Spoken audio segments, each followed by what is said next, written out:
नए सदारती इलेक्शन के लिए शेड्यूल 1-2 रोज़ के अंदर आ जाएगा और सदर आरिफ अलवी साहब अपनी मुद्दत पूरी करके रुखसत हो जाएंगे और नया सदर जरदारी साहब वो मुंतखब हो जाएंगे। नंबर्स उनके पास इस वक्त हैं, इसलिए बज़ाहिर तासुर यही है कि बग़ैर किसी रुकावट के सदर साहब नए का इंतखाब हो जाएगा।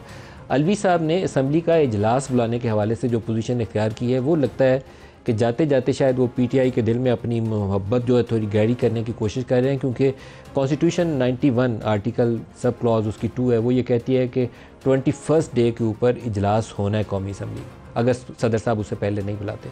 तो कल हमारे पास सलमान नकम राजा साहब थे, उन्होंने भी कहा कि हाँ ये बात सही है कि 21 डे पे इजलास होना है। तो उसके अंदर रूम 1-2 दिन से ज़्यादा उनके पास है नहीं। आई डोंट नो कि उन्होंने ये पोजीशन क्यों ली। बिलावल ने उसके ऊपर एक बड़ी टफ लाइन आज इख्तियार की है, दिखाएगा क्या कहा।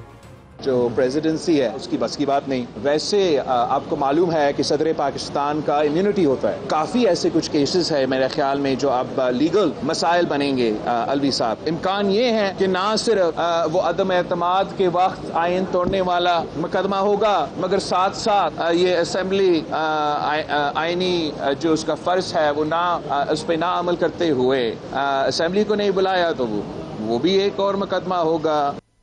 बिलावल का कहना यह है कि आइन शिकनी का मुकदमा होगा। एक वो जब आर्टिकल 5 लगाया था सूरी साहब ने और उन्होंने असम्बलियाँ तोड़ दी थी, पहला वो होगा और दूसरा ये वाला होगा। मौलाना फजलुर रहमान ने भी आज काफ़ी टफ लाइन इख्तियार की प्रेस कॉन्फ्रेंस में, वो भी दिखाएगा जी। अथॉरिटी का मामला एस्टेब्लिशमेंट ने अपने हाथ में रखा हुआ है कि असम्बलियाँ में भी उनकी मर्जी के मुताबिक होंगी, बंदे भी उनकी मर्जी के मुताबिक होंगे। यहाँ तक कि सियासी पार्टियों को कहा जाता है कि आप ये उम्मीदवार नहीं दूसरा उम्मीदवार खड़ा करो। ये जो मुदाखलत है मुल्क की सिस्टम में, पार्लियामेंट में जो अथॉरिटी है, तो ये एस्टेब्लिशमेंट का नुमाइंदा नहीं होना चाहिए, अवाम का नुमाइंदा होना चाहिए, जो आज बदकिस्मती से एक बार फिर नहीं। आप समझते हैं कि ये तो इन हो गए और हम बाहर रह गए हैं, ये इन होकर भी रोएंगे। मुल्क नहीं चलेगा इनसे, ये सिस्टम चलने वाला नहीं है, ये कोलैप्स कर जाएगा। इलेक्शन से पहले मुझे इत्तला हो गई थी कि आपके लिए फैसला हो चुका है कि जमीयत के हुजूम को और सुखेड़ा जाए, और मैं इंशाअल्लाह आने वाले दिनों में ये बताऊंगा कि जो सिस्टम के अंदर है वो रोएंगे। अगर पीटीआई जीती है तो हुकूमत दे उनको ना। उसूली फैसला हमारा यही है कि हम इसमें किसी किस्म के वोट में हिस्सा न होने। आबिद शेर अली साहब, जो सिस्टम के अंदर होंगे वो रोएंगे और ये निज़ाम चलने वाला नहीं है। मौलाना फजलुर रहमान बड़ी सख्त बातें कह रहे हैं और इस्टेब्लिशमेंट के रोल के ऊपर वो जिक्र कर रहे हैं इस्टेब्लिशमेंट का इस पूरे प्रोसेस में, और क्या मुश्किलात हो सकती हैं आइंदा आने वाले दिनों में। मलिक साहब, लोग तो जो सिस्टम से बाहर भी हैं, उनका नाम पाकिस्तान की गरीब आवाम के ताजर कम्युनिटी, पावर लूम्स इंडस्ट्री के मज़दूर, पावर लूम चलाने वाले किसान, वो लोग जो सिस्टम से बाहर वो पिछले 6 सालों से रो रहे हैं। 6 सालों से उनका ज़रिया मुआश ख़त्म हो गया है। तब मुझे पता ना, लोगों के पास बिजली के बिल अभी देखें मलिक साहब, कल जुल्म है, जुल्म की इंतहा है। कौन सी इंडस्ट्री चलेगी 63-64 रुपये फ़ी यूनिट पे? कौन सा पाकिस्तान चलेगा? मैं मौलाना साहब से यही रिक्वेस्ट करूँगा कि आप भी 16 माह उसी PDM की हुकूमत का हिस्सा थे जब आपने कहा था कि हमने रियासत बचाई है, सियासत नहीं बचाई। तो अभी भी सियासत नहीं करनी चाहिए, रियासत बचानी चाहिए। जो रियासत की मजलूम 26 करोड़ अवाम जिन्होंने आप लोगों को सबको वोट दिया, मुझे भी 1 लाख से ज़्यादा वोट मिला मलिक साहब, मैं भी वो उनकी तवक्कुआत हमसे भी वाबस्ता हैं। मोहतरमा जरताज गुल साहिबा बैठी, इनसे भी वाबस्ता हैं। तो हम ये कहेंगे कि ये क्या हुआ, मैं कहूँगा कि 2018 में क्या हुआ, फिर कहेंगे 2013 में क्या हुआ, तो ये कहानी बड़ी दूर रह जाएगी। तो आप सब हुकूमतों का हिस्सा रह चुके हैं, तमाम कुलाड़े आप नून लीग, अच्छा फ़र्ज़ करें नहीं हम लेते हुकूमत, मुल्क कौन चलाएगा मलिक साहब? आप लोगों की तो उम्मीदें हैं ना किसी पॉलिटिकल पार्टी से, चाहे वो PTI है, चाहे नून है, पीपल्स पार्टी है, काफ लीग है, जीम बे है। खुदा के लिए जो लोग आपको देख रहे हैं, मैंने आपको, लेकिन आबिद साहब आपको पहले तो PTI वालों को ये दावत देनी चाहिए थी ना हुकूमत बनाने के लिए। सबसे बड़ी जमात तो उन्हीं की है, ये तो कहा दावत उनको देते हैं। आपके 92 लोग। शहबाज शरीफ साहब ने कहा, और सुन ले, शहबाज शरीफ साहब ने खुद कहा, दिल से नहीं कहा, PTI को हम कहते हैं मलिक साहब एक मिनट लूंगा आपका। शहबाज शरीफ साहब ने इनको खुद दावत दी कि जी आप हुकूमत बनाए। बैरिस्टर गौहर साहब है गालिबन, उस वक्त तो वो कहते थे हम आज़ाद हैं, आजकल वो सुन्नी इत्तेहाद के रुकन है। चलें, सुन्नी इत्तेहाद सही, उन्होंने कहा जी कि हम हुकूमत का हिस्सा नहीं बनेंगे, हम तो इनको प्लेट में रख के कहा जी आप गवर्नमेंट बना लें।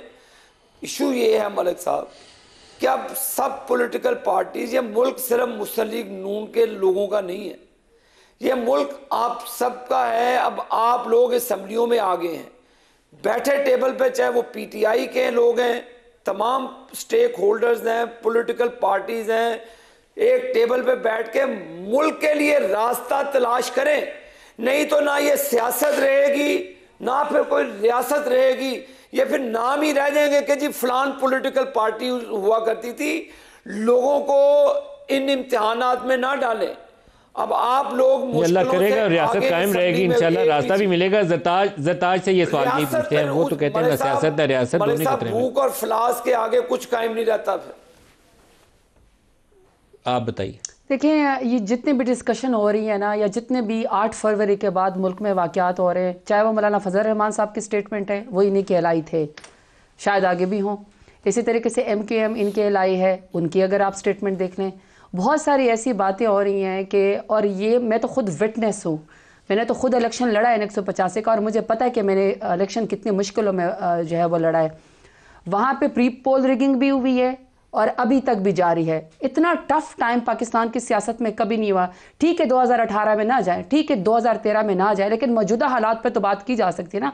मौजूदा हालात ये है कि एक पार्टी के लीडर को उठाया गया, उसको जेल की गई, लीडरान को उठाया गया जो सेकंड टियर लीडरशिप थी, फिर हमें RO के दफ्तर नहीं जाने दिया गया, फिर हमारे इलेक्शन में हमें ना कोई कॉर्नर मीटिंग करने दी गई, ना जलसा करने दिया गया। जब नतायज आ गए नजर ताज, उसमें आपकी 92 मेंबर्स बनते थे, तो लीडिंग पार्टी आप थे, आपका क्या फ़र्ज़ नहीं था कि आप आगे बढ़ते और पीपल्स पार्टी या किसी और जमात से निगोशिएट करते, हुकूमत बनाने की कोशिश करते? आप इलेक्शन इसीलिए लड़ते हैं ना कि हुकूमत बनानी। अच्छा, फिर मैं वही बात कहने वाली हूँ। अच्छा ठीक है, जब सबसे ज़्यादा मेजॉरिटी हमारे पास है, चाहे इन्होंने जो मर्जी कर लिया, इसके बावजूद भी इनके अपने एलाइज मान रहे हैं कि बेसिक जो आवाम का मैंडेट है वो PTI के पास है, और PTI की सीटें ही इस वक्त ज़बरदस्ती तकसीम की जा रही है। अभी तक इलेक्शन जारी है, अभी तक ही पाकिस्तान तहरीक-ए-इंसाफ की सीटें कम हो रही हैं। को तो खुद ही ओन नहीं ना किया। बीइंग अ लीडिंग पार्टी, आपका काम था कि बाकी जमातों से नेगोशिएट करते और हुकूमत साजी करते। मलिक साहब, जब एक पॉलिटिकल पार्टी, जो मैं बार बार कह रही हूँ, जब आप उसको जलसा नहीं करने देते, आप उसका निशान छीन के ऐन मौके के ऊपर और आप 200 निशान उसको दे देते हैं। बल्ला छीनना ज्यादती थी, मैं उसको सपोर्ट नहीं करता, लेकिन आप फिर भी 92 मेंबर आए ना कौमी असम्बली के अंदर। अच्छा, 92 मेंबर हुकूमत साजी के लिए कोशिश तो मलिक साहब, मैं आगे यही तो कह रही हूँ, जब एक इसके बावजूद भी वो पॉलिटिकल पार्टी इतने टफ हालात के बावजूद वापस आके अपनी चीफ मिनिस्टर का जो है वो कैंडिडेट डिक्लेयर करती है, प्राइम मिनिस्टर का करती है, उसके बाद स्पीकर का करती है, डिप्टी स्पीकर का करती है, इसका मतलब है कि PTI कितनी सीरियस है, डेमोक्रेटिक उसके ऊपर बिलीव करती है, और वो चाहती है कि पार्लियामान जो भी कंटेस्ट होगा, जो भी इलेक्शन होगा, उसका हम हिस्सा बनेंगे। But you are not willing to talk to any other political party, that is a problem. आप कभी अकेले नहीं जी सकते पूरा पाकिस्तान, कभी नहीं ऐसा होगा। मसला फिर वही है ना कि 8 फरवरी को तो वोट क्लियर मैंडेट के साथ पाकिस्तान तहरीक इंसाफ को दिया गया, लेकिन अगर हमारी सीटें जो हैं वो आपस में तकसीम की जा रही हैं सिर्फ इसलिए कि ये जो अभी मुस्तफ़ा कमाल साहब की गुफ्तगू थी, मेरी बात छोड़े, इनकी बात भी छोड़े, इन्हीं की पार्टी के हैं ना जो एक्स प्राइम मिनिस्टर हैं अब्बासी साहब, खाकान अब्बासी साहब, उन्हीं के अल्फाज है ना कि जो जीत गए हैं जबरदस्ती, उनको भी हार पहनते हुए शर्म आ रही होगी। So one has to realise कि जब आप आवाम की ताकत से नहीं आते, आप बिल्कुल पावर लूम की भी आपने बात करनी है, आपने खाड़ी की भी बात करनी है, जो हैंडलूम से आपने बाकी सियासी बातों से आपने बात नहीं करनी। नहीं, बिल्कुल करने को तैयार है, लेकिन माने तो सही ना कि PTI का क्रेडिट है, PTI की ही सीटें हैं, PTI को मैंडेट जाता है। शेर अली ने अपनी हार मान ली, इसका मतलब आपकी जीत भी मान ली। एक आबिद शेर अली, बाकी सियासी जमातों से बात करनी है, पूरे पॉलिटिकल पार्टी को। आखिरी बात मलिक साहब, फिर वही, और जो मैंने कहा था, पॉलिटिकल प्रिजनर्स को रिलीज करें, ब्रेक ले लेंगे, हमारे साथ रहिएगा।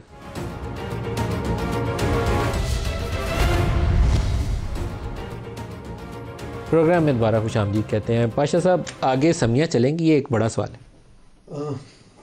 बिल्कुल चलेंगी, और इसी तरह चलेंगी जिस तरह 2018 में चली, एक पेज पे, सेम पेज चले। और आप देखें कि असेंबलीज ख़त्म होने के बाद जो इंटरिम सेटअप था वो चला, उन्होंने कुछ परफॉर्म भी किया, डॉलर को रोका टू सम एक्सटेंट, जो वो अपनी कुछ कैपेसिटी में कर सकते थे। हुकूमत का जो दौर था वो लंबा हुआ है, लेकिन दे डिड वेल।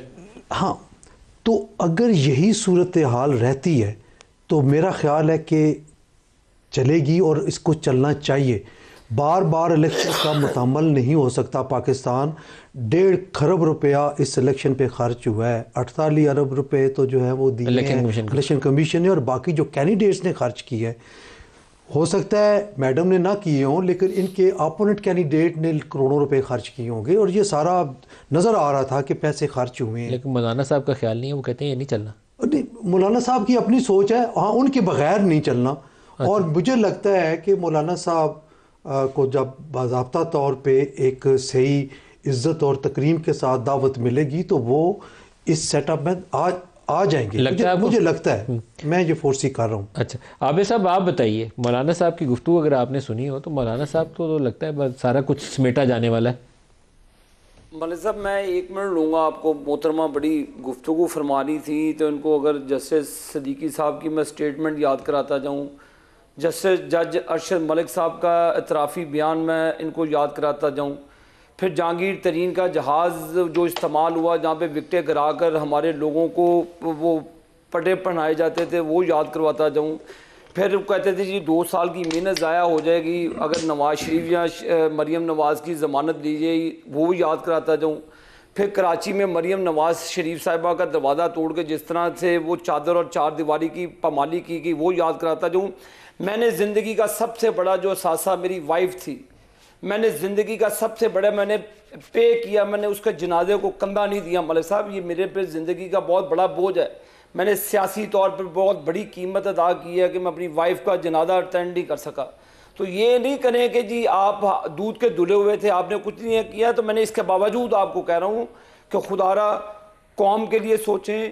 अवाम, गरीब अवाम पिस रही है, कारोबार ख़त्म हो चुका है। ये ना हो कि लोग जलसों में आकर सारा कुछ तहस नहस कर दें, मुल्क को आगे लेके चले। हमने तो कीमतें अदा कर दी हैं, हमने तो दुख है कि मैंने जिंदगी। अच्छा लास्ट मिनट है, एक लाइन में कुछ कहना चाहेंगे Sartaj, closing remarks very short briefly. बस मैं ये समझती हूँ कि जब इन्होंने अगर ज़बरदस्ती आवाम का मैंडेट चोरी कर ही लिया है, फॉर्म 47 की ये पैदावार है और ये ज़बरदस्त के हार पहन के खुश हो रहे हैं, वहाँ सबसे पहले ओथ लेके मरियम बीबी को और इनको भी, इनका वज़ीर-ए-आज़म भी मेरे ख्याल में आने वाला है, इनको चाहिए कि आवाम से माफ़ी मांगे। जो पोलिटिकल विक्टिमाइजेशन इन लोगों ने की है इस कुर्सी के हसूल तक, उसी आवाम से जिससे ये वोट लेना चाहता था, उसी आवाम के साथ जो इन्होंने किया चादर और 4 दीवारें को पामाल करके, सबसे पहले उसकी माफ़ी मांगे।